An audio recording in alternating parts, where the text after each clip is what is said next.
Big boss season start అయ్యి ఇదివరకు 4 వారాలైతే గడుస్తుందనమాట. And wild card ఇంటి కంటెస్టెంట్స్ ఎవరొస్తారని కంటెస్టెంట్స్‌తో పాటు ఆడియన్స్ కూడా అయితే ఎదురు చూస్తున్నారనమాట. ఇదివరకు మనం చూసుకుంటే ఒక్క కంటెస్టెంట్ కూడా వైల్డ్ కార్డ్‌కి అయితే రాలేదనమాట. అండ్ అది ముక్కు అవినాష్ అయితే వైల్డ్ కార్డ్ ఎంట్రీ అయితే రాబోతున్నాడు. అండ్ ముక్కు అవినాష్ అండ్ ఓల్డ్ కంటెస్టెంట్స్‌లో సీజన్ 4 కంటెస్టెంట్‌గా అయితే అవినాష్ అయితే బిగ్ బాస్‌లోకి అయితే అడుగు పెడుతున్నారు. అండ్ ఈయనతో పాటు చాలామంది కంటెస్టెంట్స్ అయితే అడుగు పెడుతున్నారు. అప్డేట్స్ అయితే నెక్స్ట్ వీడియోలో చెప్తాను. అండ్ మన ఛానల్ సబ్స్క్రైబ్ చేయండి అందుకోసము. అండ్ అవినాష్ వచ్చేసి full entertainment and full fun and ప్రతి ఒక్కటి జనరేట్ చేస్తాడు కాబట్టి అండ్ టీఆర్పీ కోసం మంచిగా వస్తుందని అవినాష్‌ని అయితే తీసుకోవడం జరుగుతుంది.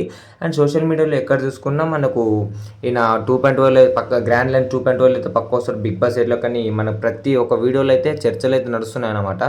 అండ్ అప్డేట్స్ కూడా చాలా అంటే చాలా వస్తున్నాయి. అండ్ అవినాష్ బిగ్ బాస్ రీ ఎంట్రీపై మీ వైల్డ్ కార్డ్ ఎంట్రీపై మీ అభిప్రాయం ఏందో కామెంట్ చేసి మన ఛానల్ని సబ్స్క్రైబ్ చేయండి. అండ్ ఇటువంటి బిగ్ బాస్కి సంబంధించిన అప్డేట్స్ అయితే తొందరగా అయితే పొందుతారు. అండ్ అవినాష్ రావడంపై మీ అభిప్రాయాన్ని కామెంట్స్‌లో కామెంట్ చేసి అండ్ చెప్పాక సబ్స్క్రైబ్ చేయండి. Thanks for watching.